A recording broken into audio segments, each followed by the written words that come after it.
Topic 13 is the last topic of new material. It covers acids and bases, and we've touched on acids before when we were looking at equations, and a particular type of reaction we did was a reaction of an acid with a number of different compounds with different metals.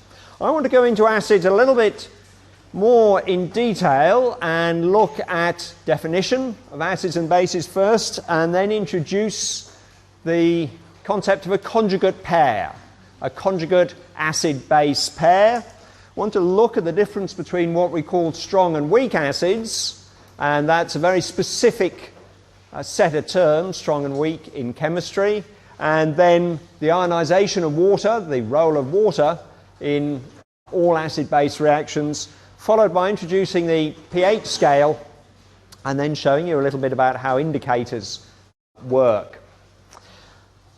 We will use a couple of equations later on. pH is minus log H plus. I'll introduce that when we look at the pH scale. Rearranging that, we get an equation in terms of the concentration of H plus. We'll have a look at that too. I want to first define an acid and a base. And an acid we will define as something that provides H plus.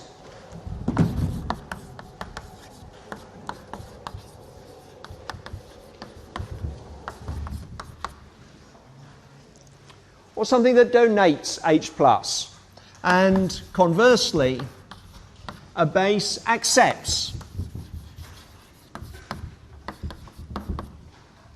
H plus.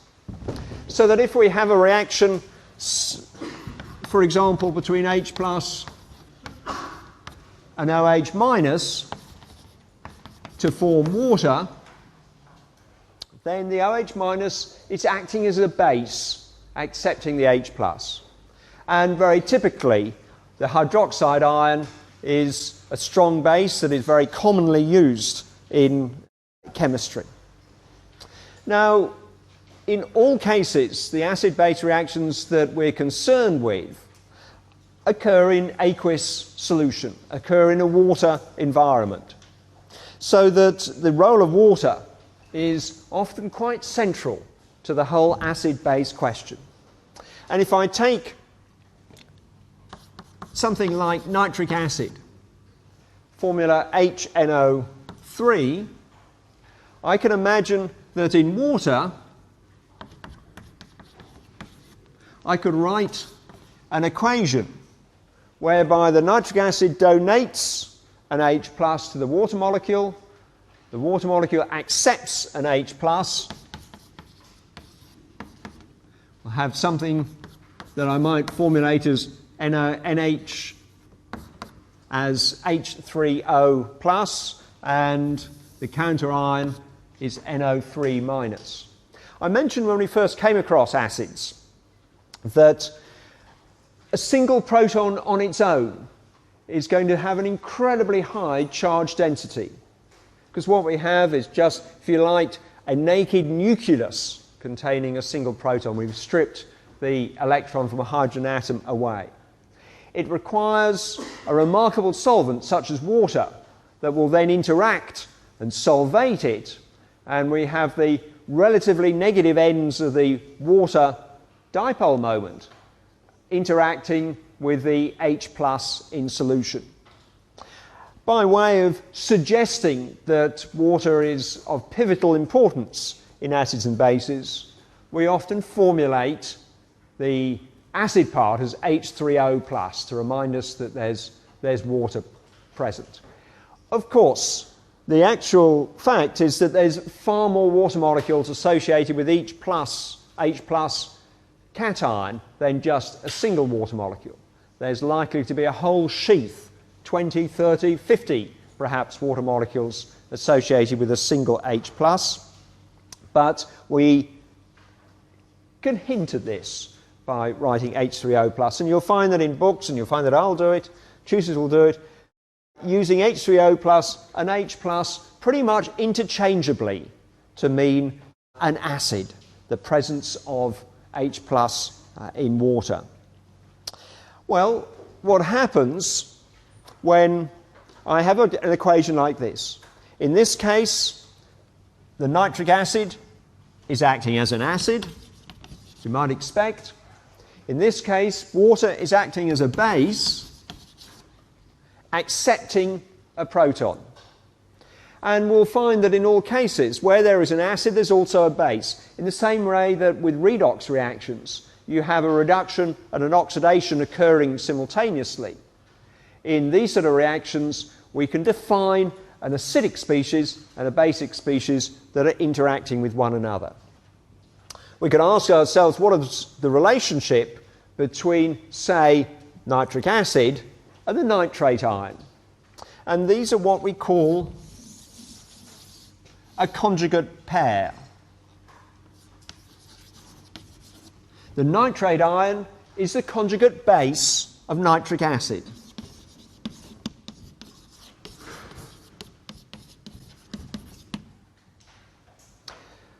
If I were to, by some means, add an H plus to NO3 minus, then that would be accepting an H plus to go back to the conjugate acid form. Similarly, if I look at water and H3O plus, they form a conjugate pair. This is the base part of the pair. This is the acid part of the pair, the conjugate acid of the base. So a conjugate acid-base pair differ by H plus.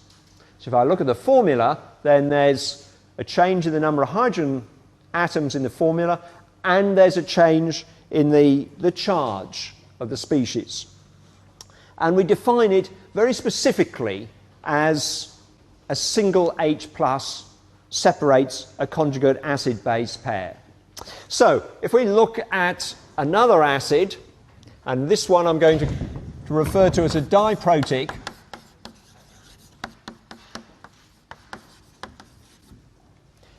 acid, sulfuric acid, H2SO4, there are actually two stages by which H2SO4 can lose H plus. The first stage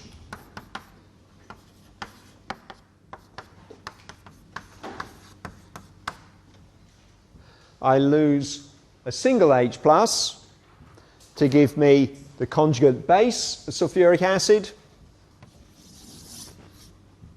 and H3O plus. So that's a conjugate pair. That's the conjugate base of H3O plus. That's the conjugate base of H2SO4. And in the second stage, HSO4 minus can lose a second H plus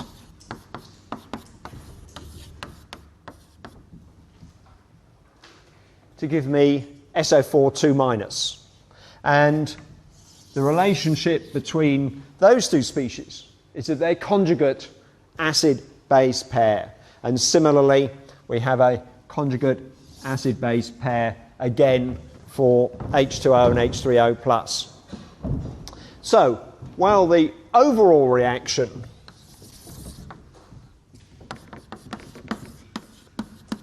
is H2SO4 losing two lots of H plus to give two lots of H3O plus and SO4 2 minus. This occurs in two steps. And sulfuric acid and the sulfate ion are not related. They are not a conjugate pair because they differ by more than just H plus. So conjugate acid-base pairs kind of get us to realize that deprotonation of, say, a diprotic acid occurs in two steps. If I look at a triprotic acid, such as one called phosphoric acid, it happens to have the formula H3PO4. It's used as a rust remover, and it's also an ingredient of Coca-Cola for those that drink that. It has possibility of 3 protons it can lose, and this occurs as 3 stages. And there's 3 sets of conjugate acid-base pairs.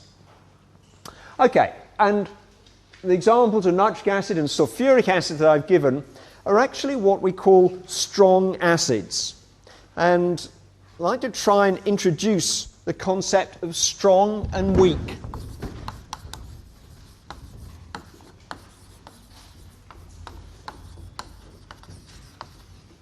And I might start this by just demonstrating what might be a difference between them. So if I get my conductivity gear going, okay. Now what I'm going to do is put in the beaker on the right hand side some hydrochloric acid, and the beaker on the left hand side I'm going to put some acetic acid. From the bottles, the concentration of both these acids is 1 molar, so 1 mole per litre. If I put my conductivity gear in the hydrochloric acid, I get conductivity of electricity. That is good evidence for the fact that there are ions in solution. HCl is completely broken up in solution to the H plus ions, combination with water, don't mind whether you call them H plus or H3O plus, and Cl minus. If I now put my conductivity probe in the acetic acid solution, there's no conductivity at all. So what's going on here? That suggests that in acetic acid, the acetic acid is not broken up into the H plus ions and the conjugate base of acetic acid. And that is the case. A strong acid is one that's completely dissociated in water solution.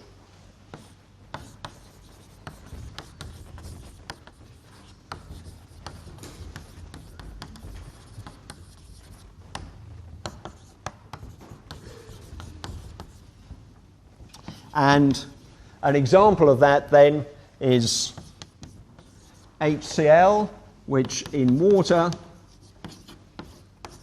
goes 100% to H3O plus and Cl minus. On the other hand, a weak acid is not completely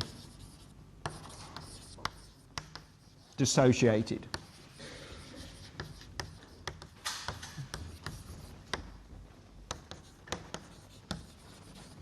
In water. Now, what do I mean by that? Well, probably best if I give you an example. Acetic acid happens to have the formula CH3COOH. And, well, there's a number of hydrogens in this molecule. The one that acts as an acidic hydrogen, the one that can be donated to water as an H+, is the hydrogen attached to the oxygen. So there is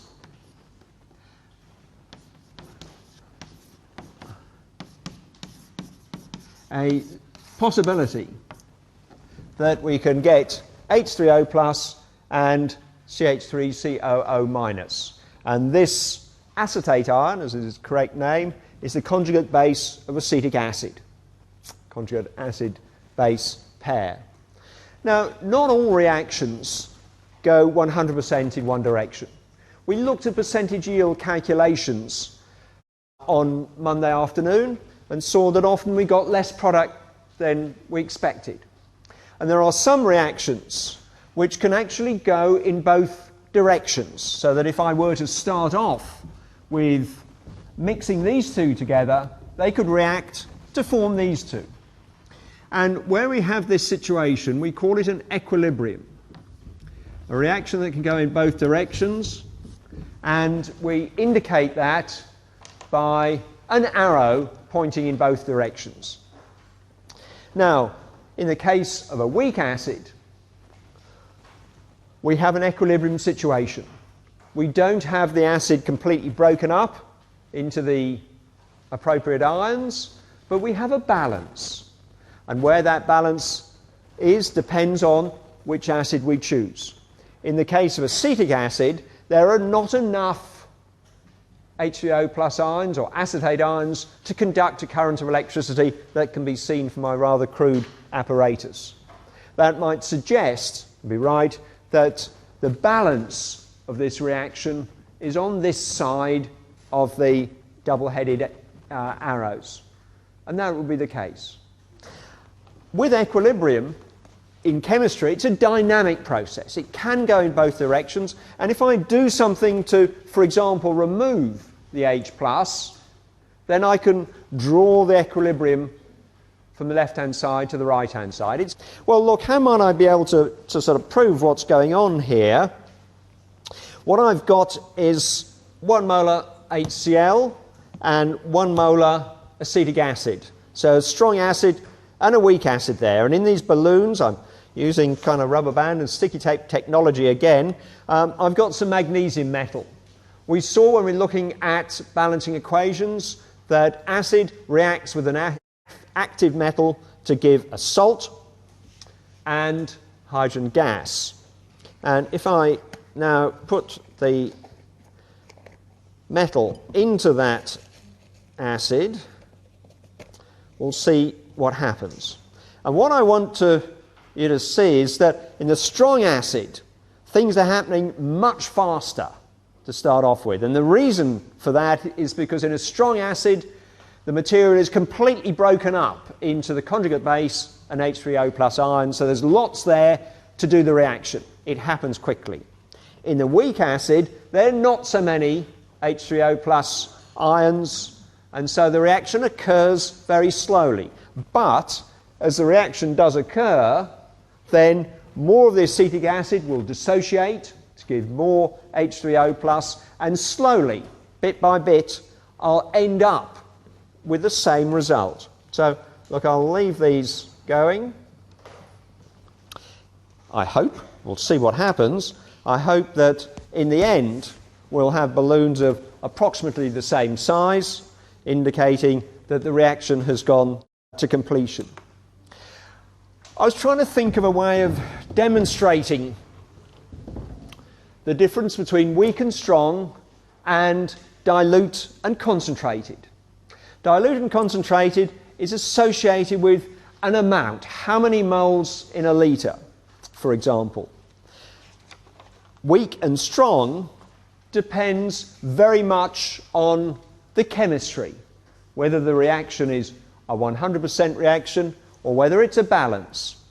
And I think maybe we could imagine two axes of a graph. And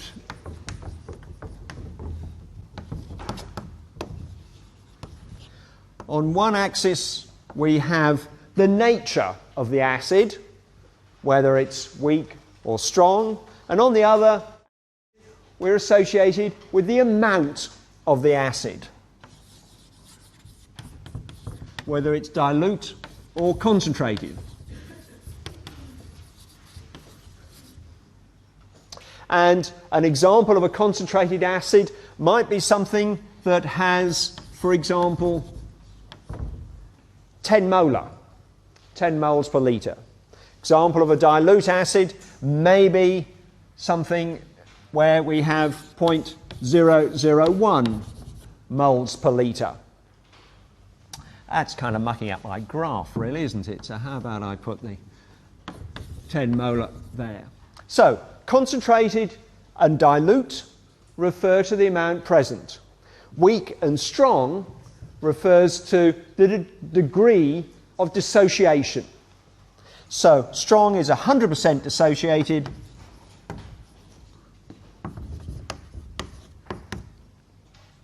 into H3O plus and the conjugate base. Weak is only partial dissociation.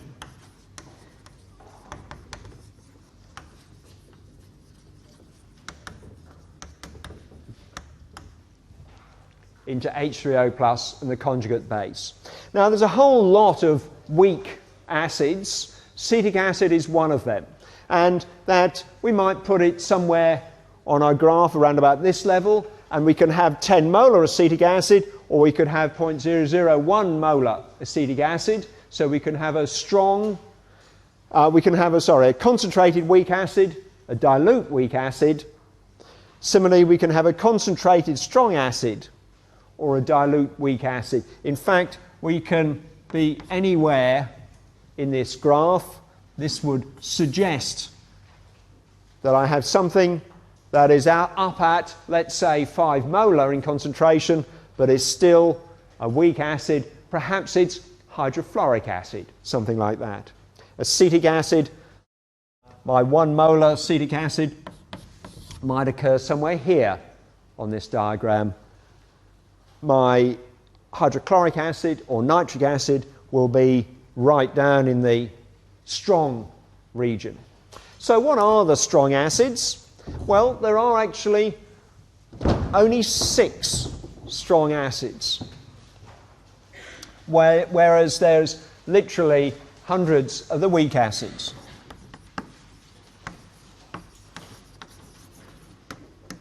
And I've listed the strong acids at the bottom of page 2. Hydrochloric acid, hydrobromic acid, and hydroiodic acid, so they form a little bit of a series there. Sulfuric acid, H2SO4, nitric acid, HNO3, and then there's a weirdo one, which we don't often come across, called perchloric acid, which has the formula HClO4. As far as weak acids go, there's very, very many of them. Now, the one that I've just mentioned, acetic acid, is one example. Another one that I mentioned, hydrofluoric acid, is another one. It's a little bit of an unexpected one when we see that the other members of that hydrogen halide group are all strong acids. But we can explain that, and we will do in first year. And then there's a whole range of other weak acids, and I suppose one fairly common one is what I'll call carbonic acid, H2CO3. That's really related to the tanginess, the fizziness of a carbonated drink. Carbonic acid is responsible for that. So, the difference between weak and strong is important, and we're getting to a stage where my balloons are approaching similar size, showing that in the end I can access all the H3O plus even in a weak acid, providing I'm doing a reaction that removes it. Okay, well, solvent is really, really important in acids and bases. And what I want to look at is what happens to water itself, focusing in a little bit on water. And we find that water is quite a remarkable material. It's what we call a self-ionizing solvent, where one water molecule can react with another water molecule, and this is also going to be an equilibrium situation to give H3O plus and OH minus. So one of these is acting as an acid, one of these is acting as a base. The acid is donating a proton to the other water molecule, which is acting as a base to accept the proton. I have got one conjugate pair there and one conjugate pair there. So conjugate pair differs by H plus. If I take a pair, I can say, okay, the one with more H plus is the acidic one, the one with less H plus, is the basic one. This is therefore acting as a base. It's accepting a proton from another water molecule. Now, this equilibrium is actually very heavily onto the left-hand side. So pure water has very, very few ions present in it. It has a very low conductivity. In fact, one way we measure the purity of water is by measuring the conductivity of water. And by these sort of measurements, we find that the concentration of H3O plus in water is 1 times 10 to the minus 7 molar. Or if I was to expand that out, it would be 0.601 molar. So very, very small. Now, if I have equal amounts of H3O plus and OH minus, then I have a neutral solution. I have a balance. The overall result is something that's not either acidic or basic. OH minus is one of our typical strong bases. These sort of numbers are really rather inconvenient to use because of their size.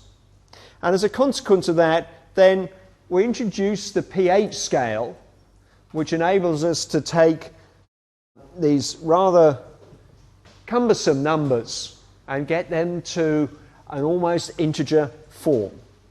A pH scale is a way of compressing a otherwise rather large scale.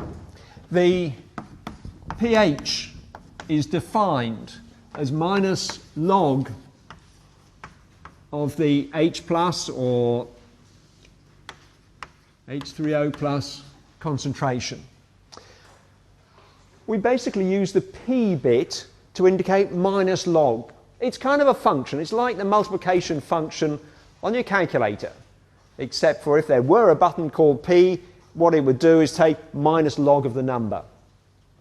And log scales are useful in many areas. If you think about, say, earthquakes, the Richter scale is a log scale, so that a quake that measures 5 on a Richter scale is actually 10 times weaker than a quake that measures 6 on the Richter scale.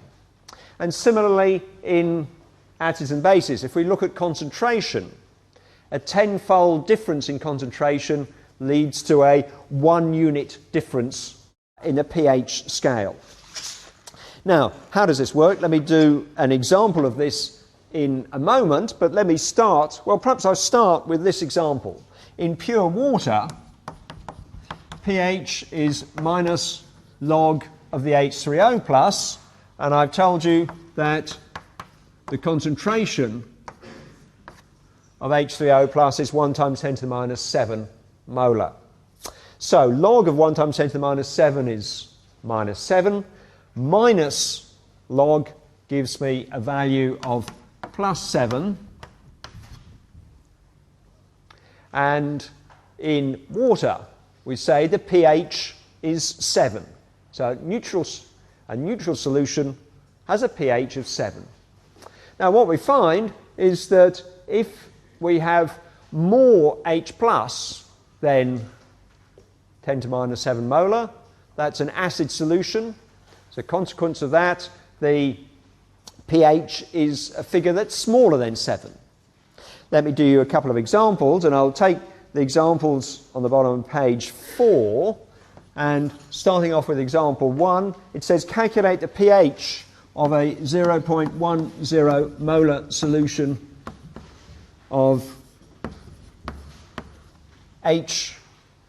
HNO3. And the first thing I do when I do these sort of calculations is say, nitric acid, that's one of the strong acids, so that is completely broken up into the H plus bit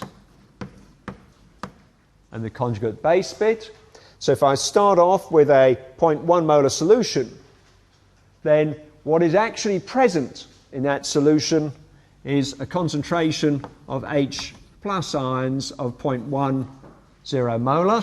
Nitrate ions as well, 0.10 molar, but that doesn't contribute towards the acidity of the material. And now I can say pH is minus log 0.10 molar, and log of 0.1 is minus 1, minus log of that gives me a pH of 1 unit, 1. And that's actually quite a strong acid. If, and this is probably where it starts to become a little bit more understandable to see how the log scale works, if I take a concentration of nitric acid that is 10 times more dilute, instead of 0.1 I've got 0.01 molar. Once again I say to myself, strong acid, so that I have complete dissociation and that the H3O plus concentration in this solution is going to be 0.10 molar. And now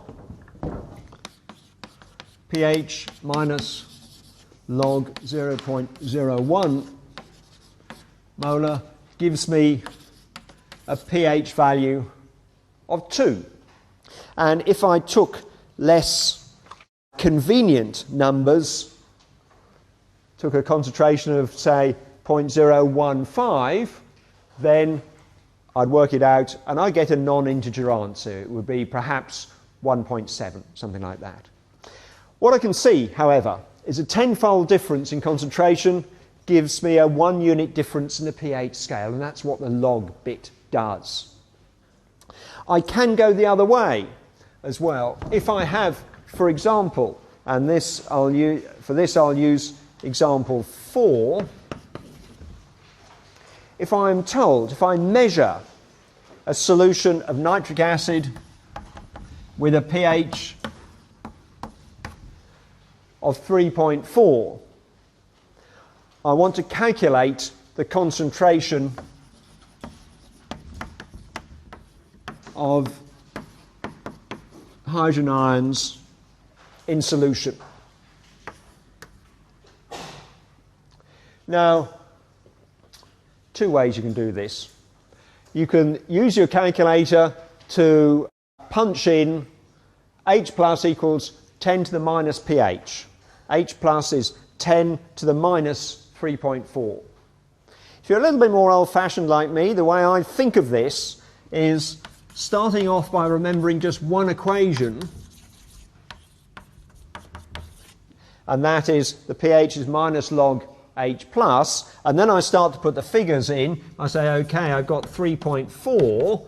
I don't know what the right-hand side is in this equation, but what I'm going to do is take it bit by bit. I'm going to change the sign to the other side so that minus 3.4 equals log of H plus, and now on my old calculator I do a inverse log function, which mathematically is 10 to the something. Inverse log of minus 3.4 equals a concentration of H plus. I punch in the numbers in the calculator and find that I get a number that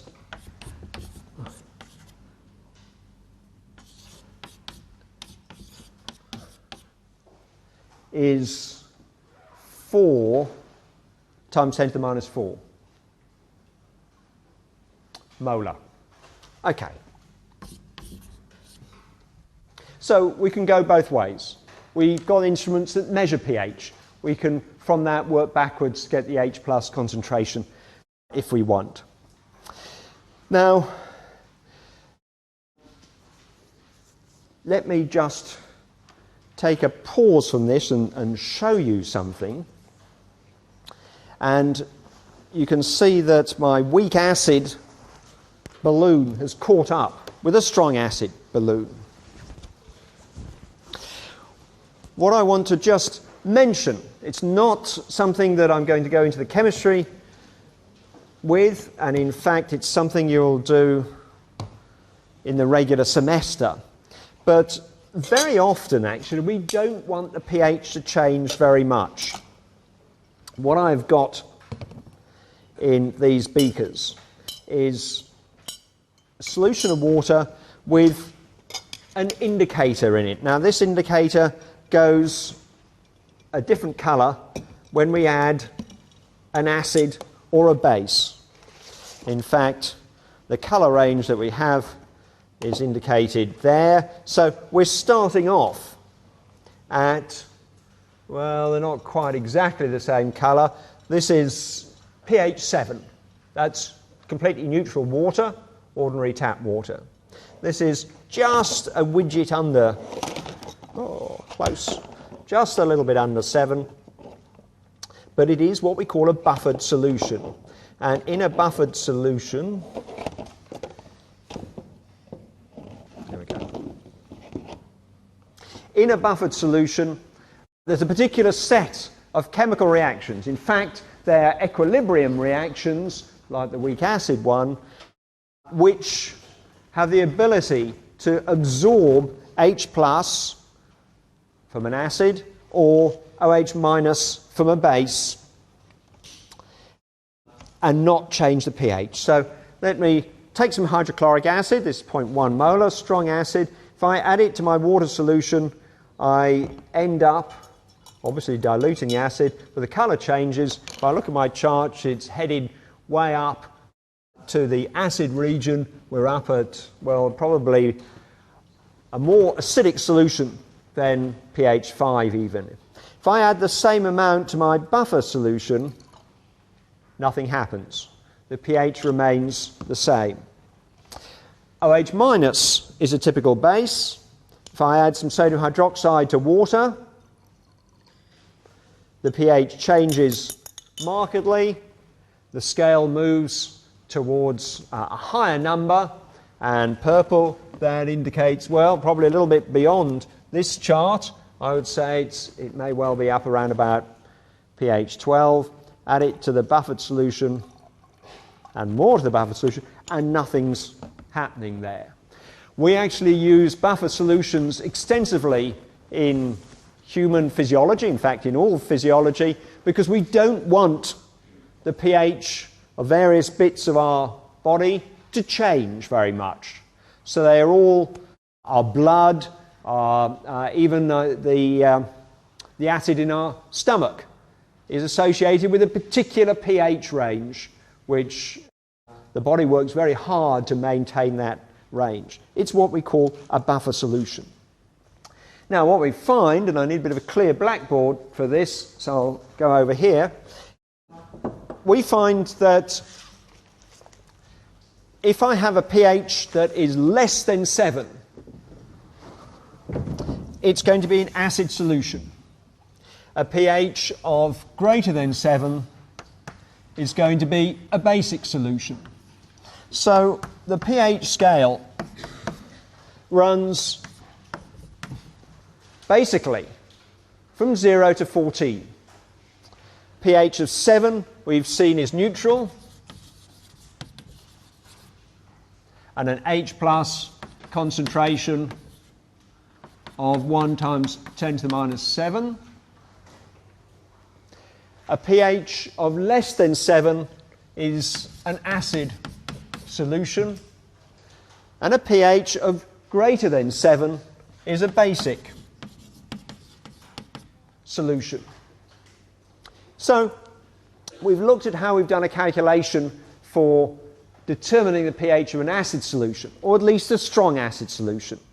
If we were to determine the pH of a weak acid solution, we need to know the initial concentration, and we also need to know where that equilibrium balance is. And that's a bit complicated and beyond what we do in the bridging course. You'll do it in Chem 1. What about a basic solution? Well, there's a couple of ways we can approach this.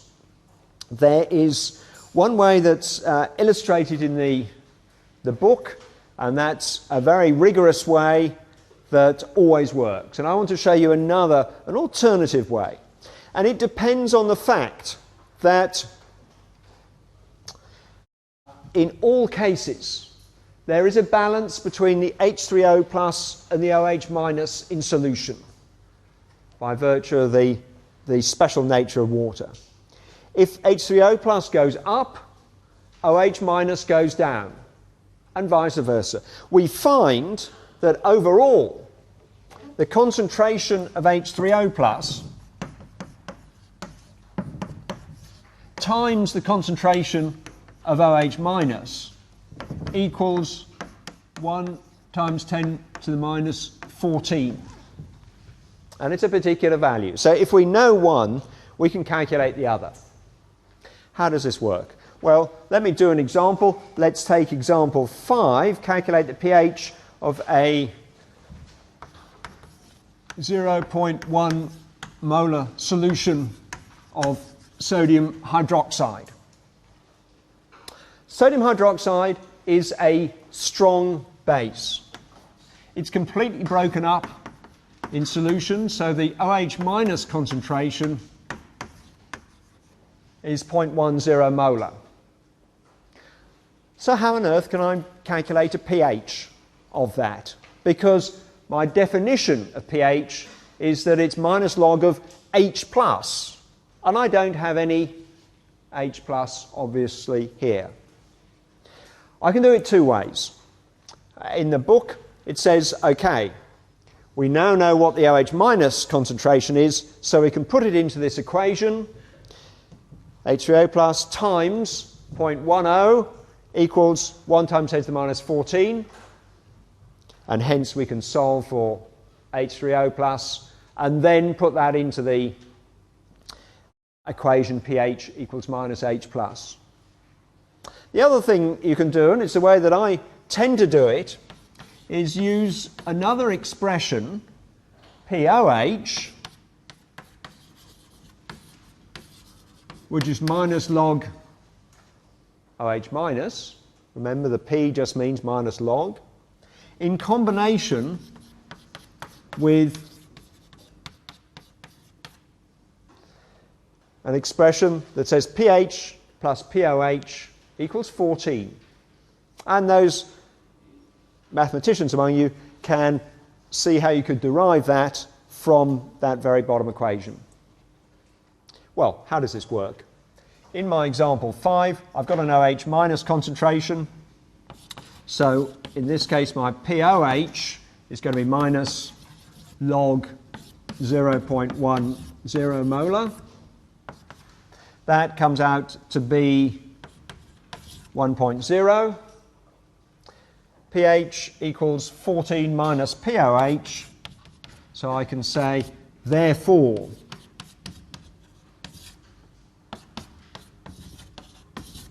pH is 14 minus POH, 1, which gives me a value of 13.0 in this case. So,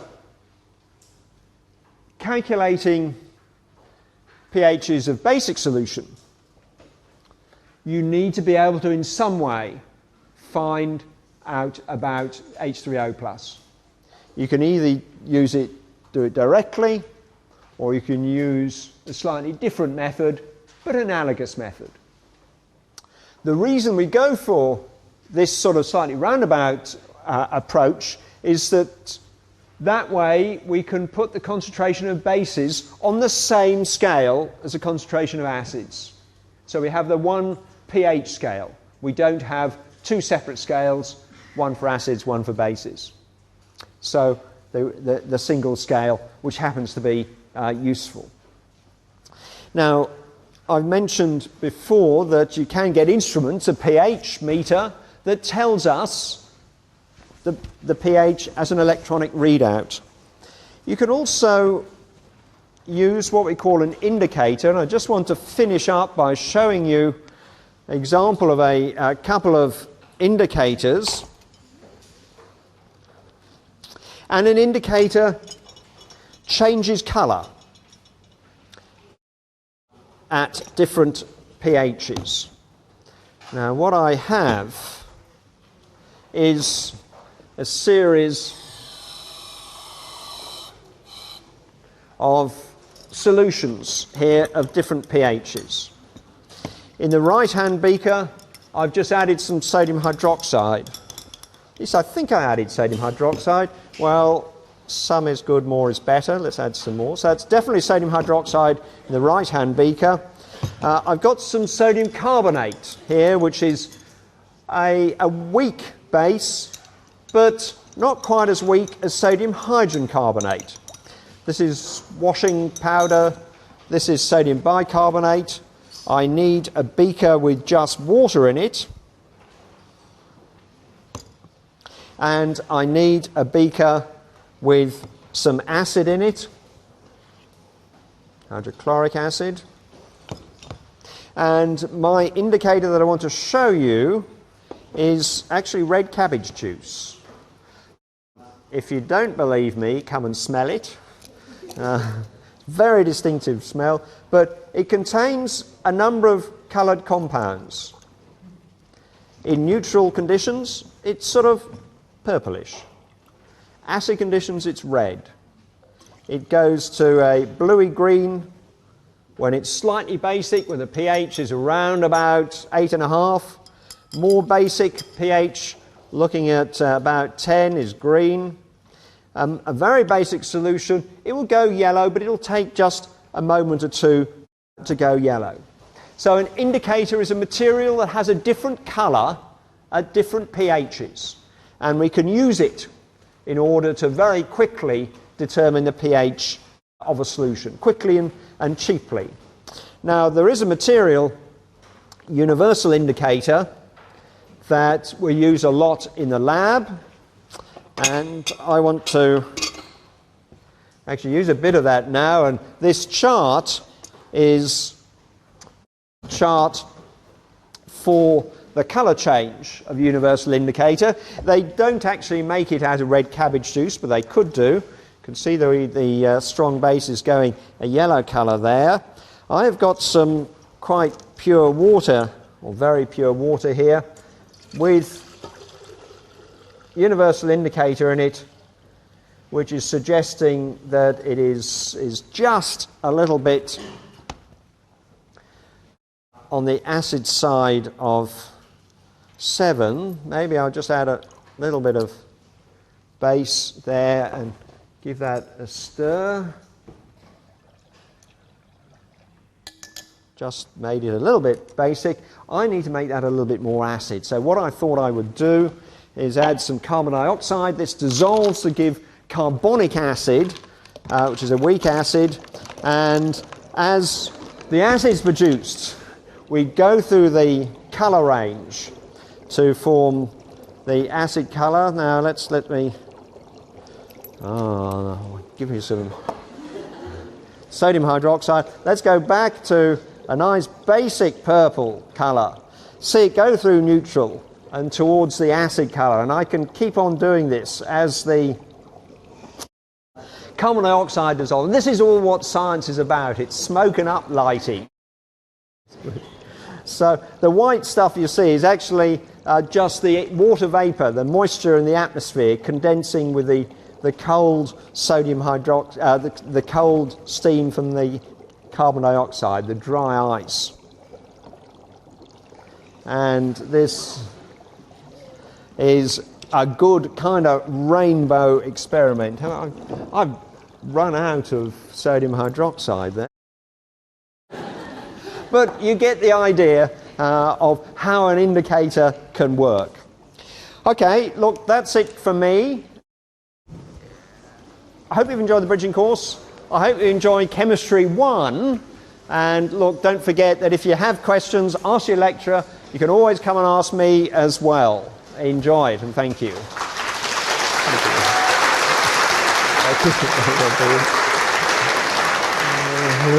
you.